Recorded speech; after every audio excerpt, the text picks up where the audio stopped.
بسم اللہ الرحمن الرحیم، اللہم صلی علی سیدنا و مولانا محمد وعلی آلہ و صحبہ و اطرتہ و بارک وسلم۔ سیرہ سیریز کے آج کے لیکچر میں ہم بیعت عقبہ ثانیہ کے بعد پہلی ہجرت مدینہ کا ذکر کریں گے اور پہلے مہاجرین کو خوش قسمتوں کو ڈسکس کریں گے۔ اور یہ ہجرت کوئی آسان کام نہیں ہے۔ ہجرت کے معنی ہے ایک جگہ سے دوسری جگہ چلے جانا، اللہ اور اس کے رسول کی خاطر اپنا گھر، مال، باپ، دادا سب کچھ چھوڑ کے، ساری محبتیں، سارے رشتے چھوڑ کے اللہ اور اس کے رسول کی رضا کی خاطر ایک جگہ سے دوسری جگہ چلے جانا۔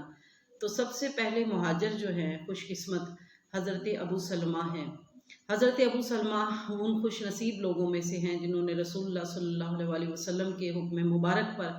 حبشہ کی طرف ہجرت کی تھی، اور ان کے ساتھ ان کی بیوی حضرت ام سلمہ بھی تھیں اور ان کا بیٹا بھی تھا۔ جب وہ مکہ واپس آئے ہجرت حبشہ کے بعد، تو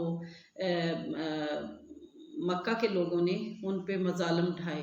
اور ان کا جینا دو بھر کر دیا۔ تو اب وہ اسی کوشش میں تھے کہ وہ دوبارہ حبشہ کی طرف ہجرت کر جائیں۔ اسی اثناء میں رسول اللہ صلی اللہ علیہ وسلم کو ہجرت مدینہ کا حکم ہوا، تو آپ صلی اللہ علیہ وسلم نے صحابہ کرام کو ہجرت مدینہ کی اجازت دے دی۔ بس یہ اجازت ملنے کی دیر تھی کہ صحابہ جو ہے کشاں مدینہ کی طرف ہجرت کرنے لگے، اور قریش مکہ کو یہ بات بہت ناگوار گزری، اور قریش مکہ یہ نہیں چاہتے تھے کہ یہ مسلمان یہاں سے مدینہ کی طرف ہجرت کر جائیں، کیونکہ ان کو یہ پتہ تھا کہ یہاں سے مسلمان اگر مدینہ چلے جاتے ہیں تو وہ بڑی سیاسی قوت کے طور پہ ابھریں گے اور ان کا جینا وہاں پہ مشکل ہو جائے گا۔ قریش کا چونکہ گزرگاہ تھی، شام کی طرف جاتے ہوئے مدینہ راستے میں پڑتا تھا،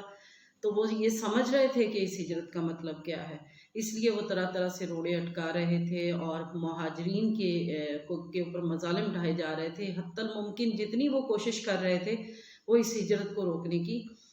کوشش میں لگے ہوئے تھے۔ حضرت ابو سلمہ نے اپنی بیوی حضرت ام سلمہ اور اپنے بیٹے کو لیا، اونٹ پہ سوار ہوئے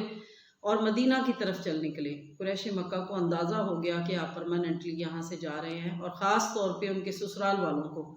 انہوں نے آ کے آپ کو روک لیا اور آپ کو کہا کہ ہم نے آپ کو بیٹی اس لیے نہیں دی کہ آپ اسے شہر شہر پھراتے پھریں، لہٰذا ہماری بیٹی ہمارے حوالے کر دیں۔ زبردستی انہوں نے حضرت ام سلمہ کو آپ سے لے لیا۔ اس پہ حضرت ابو سلمہ کے والدین جو تھے، حضرت ام سلمہ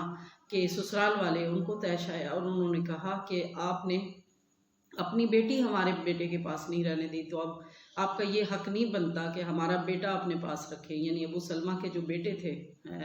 چھوٹے شہزادے، ان کو انہوں نے حضرت ام سلمہ سے چھین لیا، اور اس طرح چھینا، چھپٹی سے چھینا کہ بچے کا بازو ایک اکھڑ گیا۔ ادھر ام سلمہ کھینچ رہی تھیں اور ادھر ان کے دودیال والے کھینچ رہے تھے، تو ام سلمہ کا ہاتھ چھوٹ گیا اور وہ بچہ بھی زخمی ہو گیا، اور وہ بچے کو لے کے چلے گئے۔ وہ دن تھا کہ اس کے بعد حضرت ام سلمہ اتنی پریشان ہوئی کہ ابتہ کے مقام پر ان کا شوہر، ان کا بیٹا ان سے جدا ہوئے تھے۔ اب وہ صبح جاتی اس مقام پر، سارا دن وہاں پہ روتی رہتی اور شام کو تھک ہار کے بے حال ہو کر واپس آتی۔ تو ایک دن، ایک سال گزر گیا، اسی طرح حضرت ام سلمہ روتی رہی، اور میاں بیوی کا بہت زیادہ پیار تھا۔ حضرت ام سلمہ فرماتی تھی کہ ابو سلمہ سے بہتر میں مجھے کوئی شوہر، وہ سوچتی تھی کہ نہیں ہے۔ وہ جب رسول اللہ صلی اللہ علیہ وسلم نے اپنا رشتہ نکاح کے لیے پیغام بھجوایا حضرت ام سلمہ کو، تو اس سے پہلے ان کی یہ کیفیت تھی کہ وہ یہ سمجھتی تھی کہ ابو سلمہ سے بہتر کوئی شوہر نہیں ہو سکتا۔ اتنا بیوی اور میاں بیوی کا پیار تھا، اور اس دوران میں وہ ایک سال گزر گیا۔ ایک سال کے بعد حضرت ام سلمہ کا چچا زاد بھائی وہاں سے گزرا، انہوں نے حضرت ام سلمہ کی یہ حالت دیکھی، تو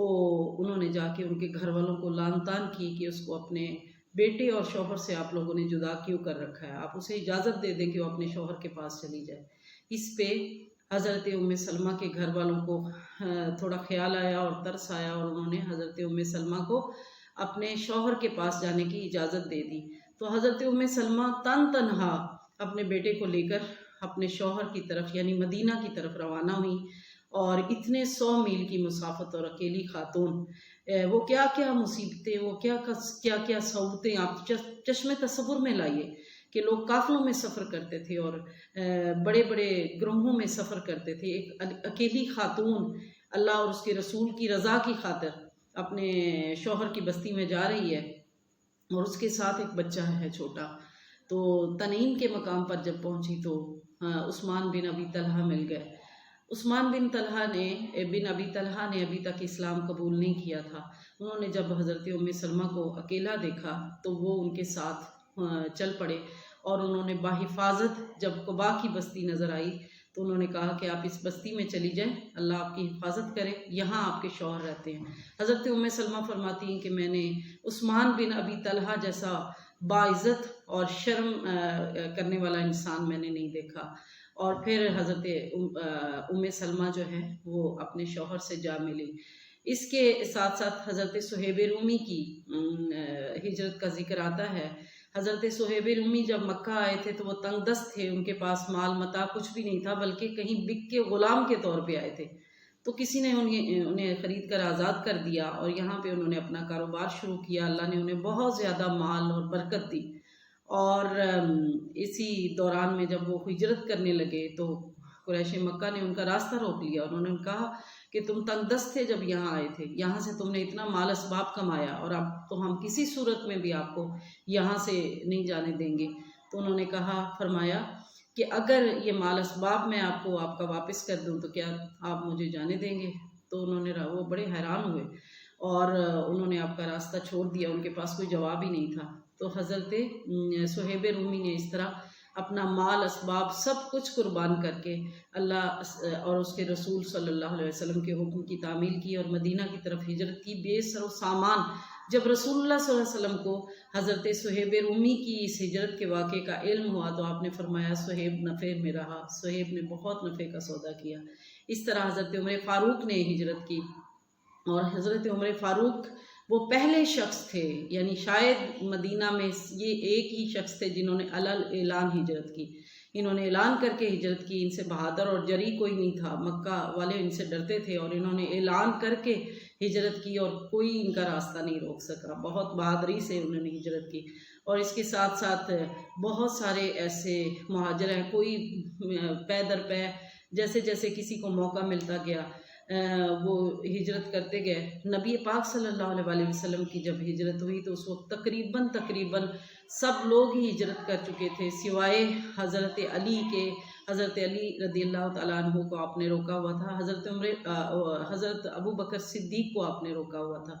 اور اس کا ایک خاص پرپس تھا، سیرت کی بکس میں آپ جانتے ہیں، اور اس کو انشاءاللہ ہم نیکسٹ لیکچر میں ڈسکس بھی کریں گے۔ اور یہ ایک عظیم ہجرت تھی، سب کچھ چھوڑ کے، سب کچھ تج کر کے، سارے رشتے قربان کر کے، سارے مال اسباب قربان کر کے، وہ مکہ شہر جس میں وہ لوگ پیدا ہوئے تھے اس کو چھوڑ کے، اپنے آباء و اجداد کے وطن کو چھوڑ کے، اپنے آباء و اجداد کے گھروں کو چھوڑ کے، سونے چاندی جواہرات کو چھوڑ کے، سب کچھ چھوڑ کے وہ بے یار و مددگار اللہ کے راستے میں ہجرت کر رہے تھے۔ اور ہم جو ہے مسلمان بحیثیت مسلمان، اگر ہم چشم تصور میں اس قسم پرسی کے حالات کو لائیں اور ہم مسلمان جو ہے یہ شہادت گہے الفت میں قدم رکھنا ہے۔ لوگ آسان سمجھتے ہیں مسلمان ہونا، قربان جائیں صحابہ کرام کے ایمان پر، اور قربان جائیں ان کی محبت رسول صلی اللہ علیہ وسلم پہ اور اطاعت رسول صلی اللہ علیہ وسلم پہ۔ ہم سب بس مسلمان تو ہیں، مگر اللہ کے لیے اگر کوئی قربانی دینی پڑے، اپنا گھر بار چھوڑنا پڑے اللہ کی خاطر، اپنے بیوی بچے چھوڑنے پڑے، اپنا وطن چھوڑنا پڑے، اپنے رشتے ناتے چھوڑنے پڑیں، یا اپنا مال و متاع چھوڑنا پڑے، تو یہ کہنا بہت آسان ہے مگر کرنا بہت مشکل ہے۔ اللہ رب العزت سے دعا ہے کہ اللہ تعالی ہمیں